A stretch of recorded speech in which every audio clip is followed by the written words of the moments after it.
তখন এমন কিছু রোগ, এমন কিছু মুসিবত আর বিপদ জমিনের মধ্যে আসে, হ্যাঁ, ওই মুসিবতগুলো, ওই রোগগুলো সম্পর্কে মানুষ নামই জানে। এই জন্য ছোট গুনাহ হোক আর বড় গুনাহ হোক, এই গুনাহগুলো থেকে নিজেকে বাঁচতে হবে। আর গুনাহ হয়ে গেলে সাথে সাথে আল্লাহর কাছে তওবা করে নিতে হবে।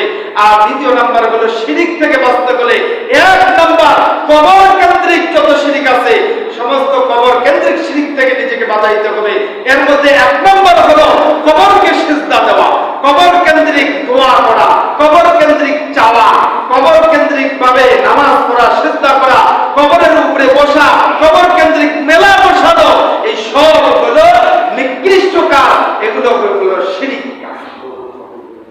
এই জন্য এই কাজগুলো থেকে আপনাকে আমাকে বাঁচতে হবে। আল্লাহ রাব্বুল আলামিন আমাদের সকলকে কবর কেন্দ্রিক শিরিক থেকে আল্লাহ তাআলা হেফাজত করেন, সমস্ত গুনাহ থেকে আল্লাহ তাআলা আমাদেরকে তওবা করার তৌফিক দান করেন। ছোট ছোট গুনাহগুলোকে আল্লাহ